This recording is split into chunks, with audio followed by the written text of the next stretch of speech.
നമസ്കാരം. ഞങ്ങളിപ്പോൾ ബമ്പർ എന്ന സിനിമയുടെ വിശേഷങ്ങൾ പറയാൻ വേണ്ടിയിട്ടാണ് നിങ്ങളുടെ മുന്നിൽ വന്നിങ്ങനെ ഇരിക്കുന്നത്. സത്യത്തിൽ ഈ വിശേഷങ്ങൾ നമുക്ക് ഞങ്ങൾ തമ്മിലുള്ള വർത്തമാനത്തിലൂടെ തന്നെ നിങ്ങൾ അറിയുന്നതായിരിക്കും നന്നാവുക എന്ന് എനിക്ക് തോന്നുന്നു. അല്ലാതെ ചോദ്യോത്തരങ്ങളല്ലാതെ തന്നെ നമ്മൾ 3 പേര് ഇതിൽ പ്രവർത്തിച്ച ആളുകളാണ്. ഇതിൻ്റെ സിനിമയുടെ സംവിധായകനായ സെൽവകുമാറാണ്, നായകനായ വെട്രിയാണ്. വെട്രിയെ നിങ്ങൾ ധാരാളം സിനിമകൾ കണ്ടിട്ടുണ്ടാവും. 8 തോട്ടാക്കൾ മുതൽ ജീവി മുതൽ അങ്ങനെ ഒരുപാട് സിനിമകൾ. ഞങ്ങൾ തന്നെ 3 സിനിമകളിൽ ഒന്നിച്ച് അഭിനയിച്ച 3ാമത്തെ സിനിമയാണ് വെട്രിയായിട്ട് ചേർന്നിട്ടുള്ളത്. അപ്പോൾ ഈ ബമ്പർ എന്ന സിനിമയിലേക്കൊക്കെ ഞാൻ എത്തിപ്പെടുന്നത് ഈ സിനിമയുടെ കഥ ഇദ്ദേഹം വന്ന് എന്നോട് പറയുമ്പോൾ ഉണ്ടാകുന്ന ഒരു സന്തോഷത്തിലാണ്. കാരണം അതിശക്തമായൊരു കഥാപാത്രമാണ് എൻ്റെ മുന്നിലേക്ക് വെച്ച് നീട്ടുന്നത്. ഇസ്മയിൽ എന്ന ശബരിമലയിൽ പമ്പയിൽ ലോട്ടറി വിൽക്കുന്ന ഒരു കഥാപാത്രം, ഒരു സ്വാത്വികനായൊരു മുസ്ലിം കഥാപാത്രം. അങ്ങോട്ട് ഇവിടുന്ന് എത്തിച്ചേരുന്ന, തൂത്തുക്കുടിയിൽ നിന്ന് എത്തിച്ചേരുന്ന ഒരുപാട് ക്രിമിനൽ പാശ്ചാത്തലങ്ങളൊക്കെയുള്ള പുലിപ്പാണ്ടി എന്ന കഥാപാത്രത്തെയാണ് വെട്രി സർ അവതരിപ്പിക്കുന്നത്. അങ്ങനെ ഇവർ രണ്ടുപേരും അവിടെ വെച്ച് കണ്ടുമുട്ടുന്ന വളർച്ചയിലൂടെ സിനിമയുടെ കഥ ഡെവലപ്പ് ചെയ്ത് പോകുന്നത്. സത്യത്തിൽ സെൽവകുമാർ സർ, നിങ്ങൾ ഇങ്ങനെയൊരു കഥ വളരെ അപൂർവമായിട്ടാണ് ഇത്തരം, നമ്മളൊക്കെ എന്നും കഥകൾ കേൾക്കുന്ന ആൾക്കാരാണ്, പക്ഷേ ഇത്ര അപൂർവമായിട്ടാണ് ഇങ്ങനെയൊരു കഥ. നിങ്ങൾ എന്തുകൊണ്ടാണ് ഇത് സത്യം സ്വന്തം അനുഭവത്തിൽ നിന്ന് വന്നതാണോ? സ്വന്തം അനുഭവം എന്താണെന്ന് വെച്ചാൽ സാർ, ഇപ്പോൾ 2003 ലോട്ടറി അവിടെ നിർത്തി തമിഴ്നാട്ടിൽ.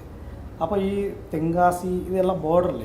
അപ്പോൾ അവിടെ നിന്ന് കുറേ ആൾക്കാർ ലോട്ടറി എടുക്കാൻ വേണ്ടി, ഇവിടെ ജീവിക്കാൻ വേണ്ടി വന്നു, ലോട്ടറി കച്ചവടം ചെയ്യാൻ വേണ്ടി വന്നിരുന്നു സാർ. അപ്പോൾ അതിൽ ഒരാളാണ് എൻ്റെ അച്ഛൻ. അപ്പോൾ അവിടെ പന്തളത്തിലാണ് ജോലി ചെയ്തത്. അപ്പോൾ ജോലി ചെയ്ത സമയത്ത് അപ്പോൾ സിക്കിം ലോട്ടറിയൊക്കെ ഉണ്ടായിരുന്ന സമയം കേരളത്തിൽ, ഇപ്പോൾ നമ്മുടെ നാട്ടിൽ മാത്രമേ ഉള്ളൂ. അപ്പോൾ സിക്കിം ലോട്ടറിയിൽ ഒരു 25,000 രൂപ പൈസ കിട്ടി. ആ പൈസയിലേക്ക് കുറച്ച് ഇന്നും കൂടി ലോട്ടറി എടുത്തിട്ട് നാട്ടിലേക്ക് തിരിച്ചു. അപ്പോൾ അപ്പോൾ ഫസ്റ്റ് പ്രൈസ് 1.5 ലക്ഷം. അപ്പോൾ 1.5 ഫസ്റ്റ് ഏത് കൊല്ലാണത്? 2008. അപ്പോൾ ഇത് വിട്ട ആൾക്ക് தெரிയാം ഈ ആളാണ് ഈ നമ്പർ മേടിച്ചിട്ട് പോയത്. അപ്പോൾ ഇത് എങ്ങനെ ഇപ്പോൾ ഇയാളെ എങ്ങനെ എത്തിപ്പെട്ട് ഇയാൾക്ക് വിവരം അറിയിക്കണമെന്ന് അയാൾ അപ്പോൾ അന്വേഷിച്ചു. ഈ അങ്ങനെ അവർ നാട്ടിൽ പോയി എന്ന് പറഞ്ഞു.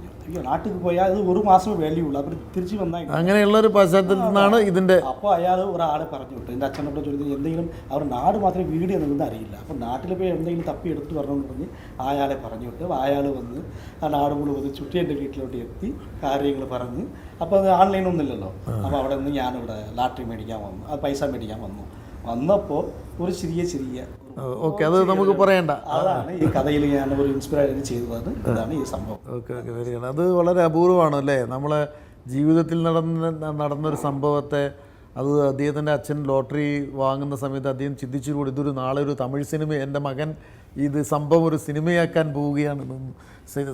നടന്ന കഥയിൽ നിന്ന് ഒരുപാട് വ്യത്യാസം സിനിമയിലുണ്ട് നമുക്കറിയാം, എങ്കിലും അങ്ങനെയാണ്. പക്ഷേ ഇപ്പം വെട്രി സാറിൻ്റെ അടുത്തേക്ക് ചെല്ലുമ്പോൾ നിങ്ങൾ ഇതേപോലെ ഇപ്പം നമ്മൾ കഥകൾ കേൾക്കുന്ന ആളുകളാണല്ലോ.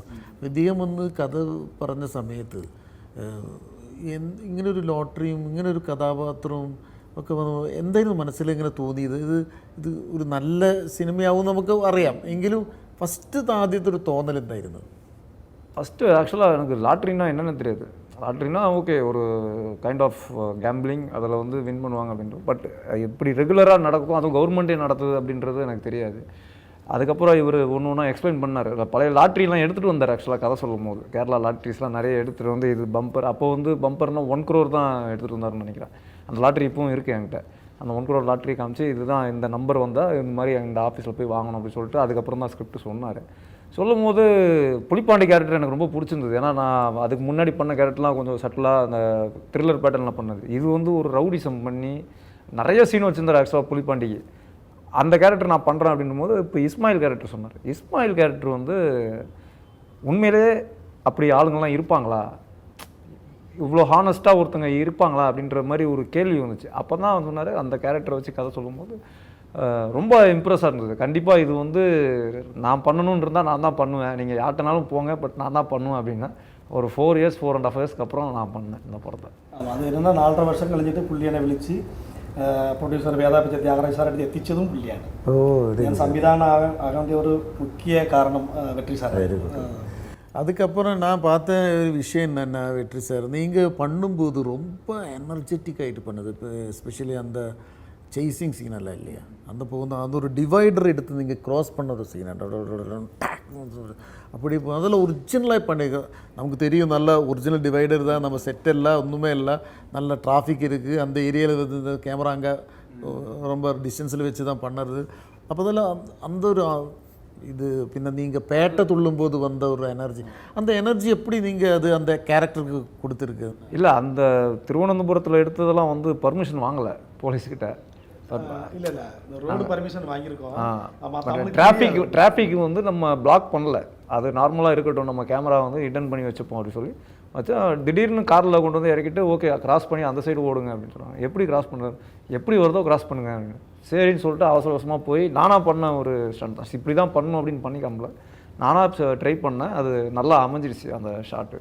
அந்த மாதிரி அந்த பேட்டத்துள்ளல் நீங்கள் டான்ஸ் எல்லாம் இருக்குது, அது வந்து சாமியோட வைப் தான். அது நான் ஃபஸ்ட் டைம் நான் பேட்டத்துள் அந்த இது டான்ஸ்லாம் பார்த்தேன்.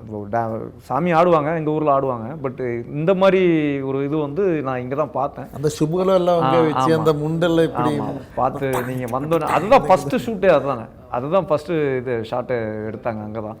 ஸோ அது ரொம்ப நல்லா இருந்தது. அது கூட ஒரு டீம் இருக்கும்போது அந்த சவுண்டு அந்த பீட்ஸ் எல்லாம் கேட்கும் போது அது ஒரு எனர்ஜி ஆட்டோமேட்டிக்காக வந்துருச்சு.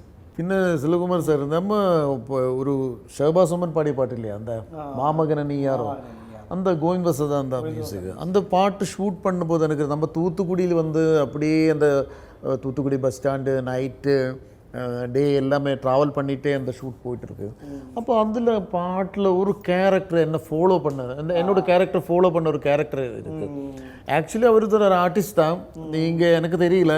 அவர் அப்போ நீங்கள் வந்த அந்த ஷூட் பண்ணும்போது தான் அவர் வந்து மேக்கப் எல்லாம் பண்ணு, நீங்கள் கட் சொல்லியாலும் அவர் அந்த காலரெல்லாம் அப்படியே போட்டு அந்த ஏரியாலெல்லாம் போயிட்டு இப்படியே இருக்கிறது, இந்த இதெல்லாம் தான் அவர் அப்படியே பிஹேவ் பண்ணிகிட்டே இருக்குது. எங்கேருந்து கிடைச்சது அந்த ആക്ടർ? അതായത് എന്താ വെച്ചാൽ ഇപ്പോൾ ഒരു നാട്ടിൽ പറയുമ്പോൾ തന്നെ ഒരാളുടെ വൈറൽ വീഡിയോ, അപ്പോൾ അയാൾ മണം ഇത് പ്രാന്ത് എന്തെങ്കിലും പറയണമെന്നില്ല, അത് മാനസിക രോഗമുള്ള ഒരാൾ തൂത്തുക്കുടിയിൽ ഒന്നായിരുന്നു. അവരെ വെച്ച് എനിക്ക് ചെയ്യണമെന്നുണ്ട്. എന്ന് വെച്ചാൽ ഈ ക്യാരക്ടർ തനിച്ച് നടക്കുകയാണ്. എല്ലാവരും നിങ്ങൾ ആ ക്യാരക്ടർ കഥയിൽ പറഞ്ഞിട്ടുണ്ട്, ഇയാളെന്ന് പറഞ്ഞിട്ടുണ്ട്. പക്ഷേ ഇയാൾക്ക് ആരെങ്കിലും ഒരാൾ ഹെൽപ്പ് ചെയ്തിട്ടില്ലെന്ന് എടുത്ത് ചോദ്യം ചോദിച്ചു. ചെയ്യുന്നുണ്ട് കഥാപാത്രം എന്ന് പറഞ്ഞ് ആ കഥാപാത്രത്തെ ഒറിജിനൽ ഞാൻ കൊണ്ടുവരാൻ പറ്റില്ല. അപ്പോൾ ഈ ഷൂട്ടിങ്ങിൽ ഞാൻ ഷൂട്ട് ചെയ്യുന്ന സ്ഥലത്ത് ഒരാളുണ്ടായിരുന്നു. അയാൾക്ക് മേക്കപ്പ് ഉള്ള കാര്യങ്ങളിട്ട് ഷർട്ടെല്ലാം കൊടുത്ത് അയാളെ ഞാൻ ചുമ്മാ വെറുതെ നിങ്ങളൊരു ഇങ്ങനെ ഒരു മാനസിക രോഗിയായിട്ട് അഭിനയിച്ചാൽ മതി എന്ന് പറഞ്ഞു. പക്ഷേ അയാൾ ചെയ്തു. ഓ, അവരെ നിങ്ങൾ അങ്ങനെ സെലക്ട് പണിയതാ? കൂട്ടത്തിൽ ഒരാൾ ഷൂട്ടിങ് കാണുന്ന ഒരാളായിരുന്നു. അവരെ കുറിച്ച് അങ്ങനെ പറഞ്ഞു, അവർ ചെയ്തു കൊടുത്തു. 2-3 ദിവസം ആ ക്യാരക്ടർ എന്താ അത് ആഡിയൻസ് തന്നെ പറയുന്നു. അത് എല്ലാവർക്കും വല്ലാതൊരു ഫീലായി, വല്ലാത്തൊരു ഫീൽ തന്നെ. അവർ നമ്മൾ നിസ്കാരം பண்ணும்போதெல்லாம் அங்கே வந்து ஒரு ஷெல்டரும் இருக்கிறது இல்லையா, அந்த മോഡൽ അവരോട് പറഞ്ഞിട്ടാണ് ഒരു നിങ്ങളെ വിട്ട് ഒരു പോകുന്ന സ്ഥലത്ത് ദൈവത്തെ ഏൽപ്പിച്ച ദൈവത്തിനെ ഏൽപ്പിച്ചിട്ട് പോകും. ഇങ്ങനെ ഒരു മനസ്സിലായി നീ കണ്ടോളണം എന്ന് പറഞ്ഞിട്ട് പോകും. ഡയലോഗ് ഇല്ലാതെ അതൊക്കെ ഭയങ്കര മൂടായിരിക്കും. അപ്പോൾ அப்படி தான் நம்ம சினிமா நீங்கள் எல்லாரும் பார்க்க வேണം. തമിഴായി പോയി, സോറി.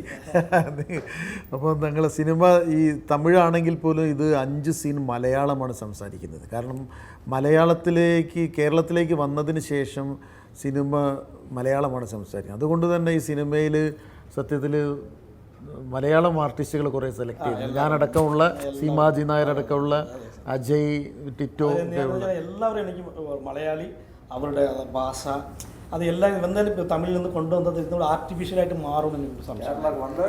അത് ആർട്ടിസ്റ്റ് അവർ തന്നെ ചെയ്താൽ മതി. എല്ലാവരും എന്നെ സഹായിച്ചു. അത് സാറിനാണെങ്കിൽ ഒരു സിനിമയിൽ അഭിനയിച്ചിരുന്നത്, അഹിവേനക്കാരുടെ ഒരു സിനിമയിൽ അഭിനയിച്ചിരുന്നത്. അപ്പോൾ പുള്ളിയുടെ ഡെഡിക്കേഷനെ ഞാൻ കണ്ടിരുന്നു. ഇങ്ങനെ ഒരു ആർട്ടിസ്റ്റാണ്. അപ്പോൾ ഞാൻ സാറ് ഒരു കട ചെയ്തിട്ടുണ്ട് സാർ, ഞാൻ പ്രൊഡ്യൂസർ കാര്യങ്ങൾ കിട്ടിക്കൊണ്ടിരിക്കുകയാണ്, അവരോട് നമുക്ക് ചെയ്യാമെന്ന് പറഞ്ഞിരുന്നു. പ്രൊഡ്യൂസർ കിട്ടിയിട്ട് ഞാൻ ഒരു കഥ പറഞ്ഞു. അന്ന് മുതൽ ഇന്ന് പറയേണ്ട ഉള്ള ആളാണ് സാർ. അത് എന്നാലും ചിലപ്പോൾ നമുക്ക് ഇവർ വില്ലനാണ്. വില്ലെന്ന് പറഞ്ഞാൽ നിങ്ങൾ നാട്ടിലെ ഭയങ്കര വില്ലനാണ്. ചേട്ട അത് മെർസലിലെ കുത്തി കൊലപാതകം ചെയ്യുന്ന ഒരു ആൾ വില്ലനെ കൊണ്ട് എങ്ങനെ പാവം തോന്നുന്ന ക്യാരക്ടർ ചെയ്യും.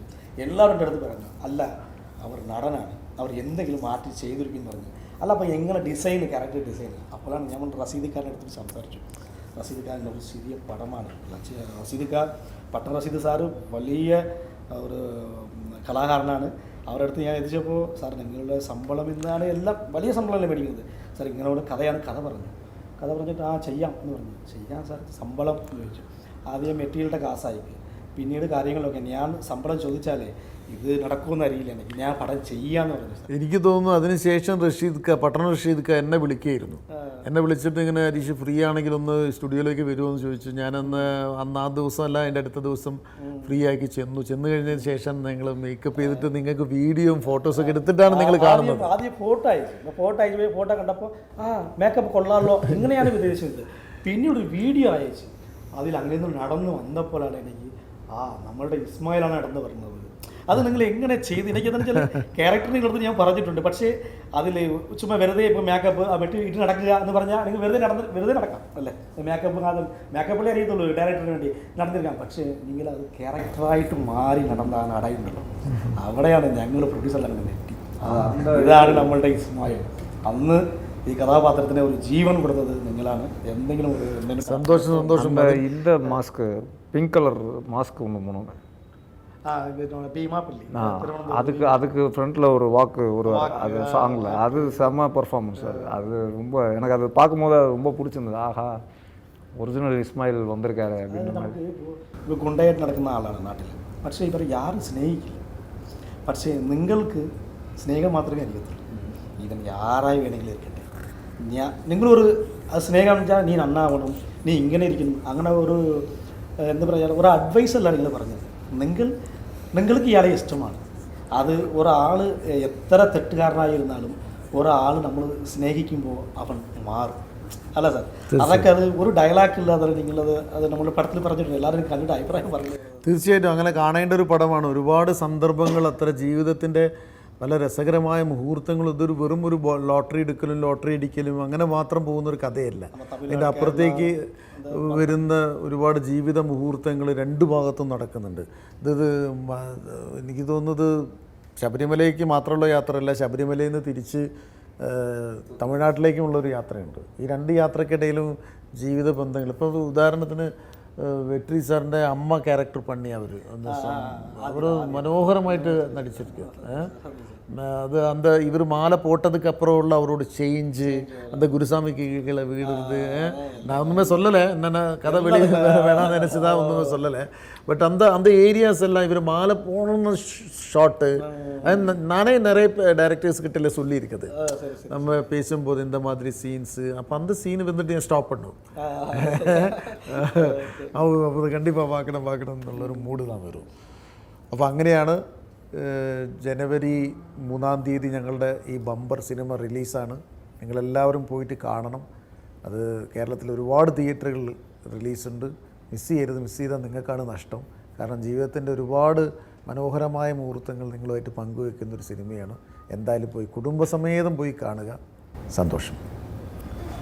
ഞാനും പറയാനുള്ളത് എനിക്കൊരു അപേക്ഷയായിട്ട് തന്നെ പറയുന്നുണ്ട്. ഞാൻ എന്താണെന്ന് വെച്ചാൽ സാർ, ഞങ്ങളവിടെ നിന്ന് ഇവിടെ വന്നിരിക്കുന്നതും നിങ്ങളെല്ലാം ഈ പടം കണ്ടിട്ട് ഇതിൽ മലയാളിയും തമിഴരും ഒരു സഹോദരത്വം പറഞ്ഞിട്ടുണ്ട്. ഇത് എങ്ങനെയെങ്കിലും പോയി എനിക്കൊരു ആഗ്രഹമുണ്ട് സാർ. എന്താണെന്ന് വെച്ചാൽ ഇത് നമ്മളുടെ മുഖ്യമന്ത്രി ஐயா பினராயி விஜயன் அவர் வந்து படம் பார்த்துட்டு ஒரு அபிப்பிராயம் சொன்னால் அது எனக்கு ஒரு பெரிய கிரெடிட்டாக இருக்கணும்னு நான் நினைக்கிறேன். அது நடக்கணும். அது நான் ஐயப்பனுடைய പ്രാർത്ഥിக்கிறேன். കണ്ടിപ്പാ നമുക്ക് ട്രൈ பண்ணலாம். നമ്മൾ ഇപ്പോൾ ശബരിമലയ്ക്ക് ഇപ്പോൾ യാത്രയിലാണ്. ഞങ്ങളിപ്പോൾ കെട്ടുന്നതൊക്കെ ചെയ്തിട്ട് ഇവിടെ വന്ന് കണ്ടിട്ട് ഇപ്പോൾ നൈറ്റ് ഞങ്ങൾ മലയ്ക്ക് പോവാണ് സാർ. ഇപ്പോൾ പോകുന്ന വഴിയിലാണ് എല്ലാം കൂടി വന്നിട്ട് പോകാമെന്ന് വിചാരിച്ചത് ഞാൻ. അപ്പോൾ ജനുവരി 3-ാം തീയതി എല്ലാവരും കണ്ടിട്ട് അഭിപ്രായം പറഞ്ഞു. അതിന് വെയിറ്റിംഗ് ആണ് ഞങ്ങൾ. കണ്ടിപ്പാ അവർക്ക് ഒരു ആശയിതാ പിണറായി സാർ ഇത് കേൾക്കുന്നുണ്ടെങ്കിൽ അദ്ദേഹത്തിന് ഒരുപാട് ബുദ്ധിമുട്ടി അദ്ദേഹം ചെയ്ത ഒരു സിനിമയാണ്. കേരളത്തിൻ്റെ പശ്ചാത്തലത്തിൽ ചെയ്ത സിനിമയാണ്. നമുക്ക് ഒരുപാട് വരുമാനമുണ്ടാക്കി തരുന്ന ലോട്ടറിയായിട്ട് ബന്ധപ്പെട്ട സിനിമയാണ്. ശബരിമല തീർത്ഥാടനവുമായിട്ട് ബന്ധപ്പെട്ടൊരു സിനിമയാണ്. രണ്ട് കൾച്ചറുകൾ തമ്മിൽ ബന്ധപ്പെടുന്ന മനോഹാരിത പറയുന്ന ജീവിതം പറയുന്ന സിനിമയാണ്. അപ്പോൾ അദ്ദേഹത്തിൻ്റെ ഏറ്റവും വലിയ ആഗ്രഹങ്ങളിലൊന്ന് കേരളത്തിൻ്റെ മുഖ്യമന്ത്രി സഖാവ് ശ്രീ പിണറായി വിജയൻ ഈ സിനിമ കാണണമെന്നാണ്. തീർച്ചയായിട്ടും അദ്ദേഹത്തിൻ്റെ കാതുകളിൽ ഞങ്ങളുടെ ഈ വർത്തമാനം എത്തുകയാണെങ്കിൽ അദ്ദേഹത്തിൻ്റെ ഫാമിലിയും സുഹൃത്തുക്കളൊക്കെ ചേർന്ന് തിയേറ്ററിൽ വന്ന് ഈ സിനിമ കാണണം. അതോടൊപ്പം എല്ലാവരും, കേരളത്തിലെ എല്ലാവരും ഈ സിനിമ കാണണം എന്നാണ് ഞങ്ങൾ ആഗ്രഹിക്കുന്നത്. സന്തോഷം. നന്ദി.